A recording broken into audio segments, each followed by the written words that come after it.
ஆட்டுக்குட்டி முட்டையிட்டு கோழிக்குட்டி வந்ததுன்னு யானை குஞ்சி சொல்ல கேட்டு பூனை குஞ்சி சொன்னதுண்டு.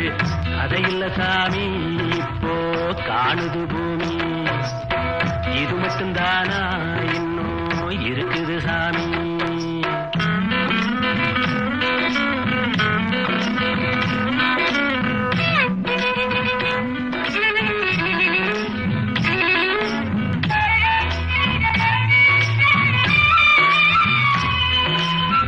கூத்துமேட ராசாவுக்கு